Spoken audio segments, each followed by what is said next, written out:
కూర్చోద్దు. అయితే ఒక దేశంలో ఒక రాజు ఉంటాడు అనమాట. ఆ రాజుకు గత జన్మ స్మృతి ఉంటుంది. అంటే గత జన్మలో జరిగినటువంటి విషయాలు కొంత గుర్తుంటాయి. గత జన్మ లోపల ఆయన తోటకూర అమ్మేట ఆయన ఉంటాడు అనమాట. తోటకూర తోట ఆయన ఉంటాడు అనమాట. ఆయన ఏం చేశాడు గత జన్మలో? తోటకూర తోట అంటే పేదవాడు పాపం, ఏదో చిన్న తోట ఉంటుంది, ఒక ఎకరం పొలం. ఆ తోటలో ఉన్నటువంటి తోటకూరను అందరికీ దానం చేసేవాడు అనమాట. బాగా దానం చేసినందుకు ఏమైంది? వచ్చే జన్మ లోపల రాజు జన్మ వచ్చిందనమాట. తోటకూర దానం చేస్తే రాజు జన్మ వచ్చింది కదా, ఓన్లీ తోటకూర దానం చేస్తే ఈ జన్మలో ఏం చేపిస్తాడంటే ఆ దేశంలో ఉన్నటువంటి అందరికీ తోటకూర పండిపియమంటాడు. పాపం ఏ ధాన్యాలు లేవన్నీ బయటకి తెచ్చుకోవాలి, తోటకూరని పండించిపిస్తారు. కట్టెలు కట్టెలు దానం చేస్తుంటాడు అనమాట మొత్తం. ఒకరోజు ఒక గురువు స్వామీజీ వస్తాడు. స్వామీజీ వచ్చి స్వామీజీని అడుగుతాడు అనమాట. స్వామీజీ, నేను గత జన్మల అప్పుడు ఒక కట్ట ఇప్పుడు ఒక కట్ట దానం ఇస్తే నాకు రాజు పదవి వచ్చింది. ఈ జన్మలో నేను కట్టలు కట్టలు దానం చేస్తున్నా, ఇంత వంచితే ఇంత వచ్చింది, మరి ఇంత వంచుతున్నా ఎంత వస్తుంది అంటాడు.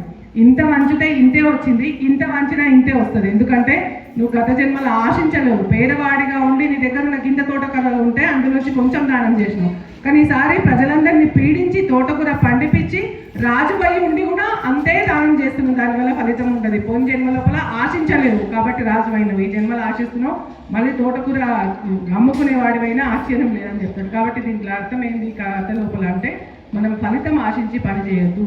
ఇవన్నీ చెప్తున్నారు కదా, మరి చెయ్యాలి, కర్మ చేస్తూ పోవాలి, కానీ దాని ఫలితాన్ని ఆశించొద్దు అనమాట.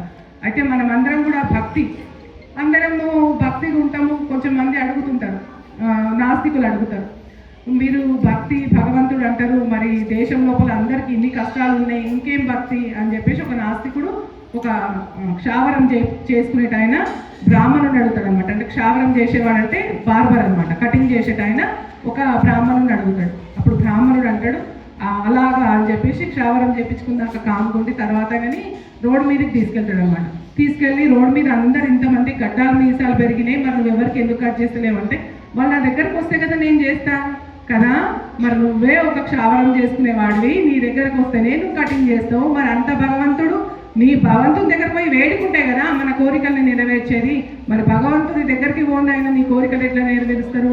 ఆఫ్టర్ ఆల్ క్షవరం చేసుకునేట్టు వాడికే దగ్గరకు వచ్చి అడిగిన దాకా చేయవు, మరి ఆయన భగవంతుడు కదా అంటాడు అనమాట. అంటే మనం భగవంతునికి మన కష్టాన్ని విన్నవించుకుంటూ ఆయన తీరుస్తాడు తప్ప మన బాధలు మనం పడుకుంటూ ఆయన లేడు అంటే అది చాలా తప్పు.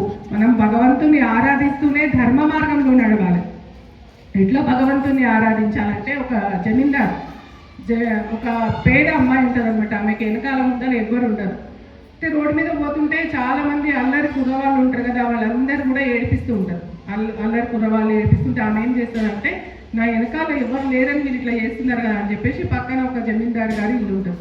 ఆ జమీందారు గారి ఇంట్లోకి లోపలికి పోతుంది, బయటికి వస్తుంది, లోపలికి పోతుంది, బయటికి వస్తుంది. లోపలికి పోతూ బయటికి వస్తూ ఉంటే ఆ పిల్లలు చూసి అనుకుంటారు, అమ్మో జమీందారు గారి ఇంట్లో పనిచేస్తుందా, ఏమన్నా మరి ఏదైనా రిలేషనా అని చెప్పేసి వాళ్ళు ఆమె దగ్గరికి రారనమాట. మనం కూడా అదే విధంగా భగవంతుని ఎప్పుడు ధ్యానిస్తుంటే మన ఇంద్రియాలు అనుకుంటే ఈయన ఎప్పుడు భగవంతుని ధ్యానిస్తాడు, ఈమె దగ్గరికి వెళ్ళొద్దు, ఈమెను పాడు చేయొద్దు అనుకుంటాడు అనమాట. కాబట్టి మన ఇంద్రియాలే మనల్ని పాడు చేస్తాయి. ఇంద్రియాలంటే మనకి కన్ను, ముక్కు, చెవి, నాలుక, మనసు ఇవన్నీ మనల్ని పాడు చేస్తాయి. కాబట్టి మనం ఈ విధంగా ఎప్పుడైతే దూరంగా ఉంటామో, దేవునికి దగ్గరగా ఉంటే ఇంద్రియాలు మనకు దూరంగా ఉంటాయి. మన ఇంద్రియాలే మనల్ని పాడు చేస్తాయి. కాబట్టి మన ఇంద్రియాలు మనకి దూరంగా ఉన్నప్పుడు మనం చాలా హ్యాపీగా ఉండాలని వస్తుంది. కాబట్టి మనం ఎప్పుడు భగవద్ ధ్యానం చేస్తూ ఉండాలని మన పెద్దవాళ్ళు తరచూ చెప్తుంటారు. ఒక చిన్న జోక్ చెప్పి ముగించేస్తా. మీరు బాగా ఆకలితో ఉన్నట్టున్నారు, అలసిపోయి కూడా ఉన్నట్టున్నారు. సరే, సీరియళ్ళ గురించి ఇక్కడ చాలామంది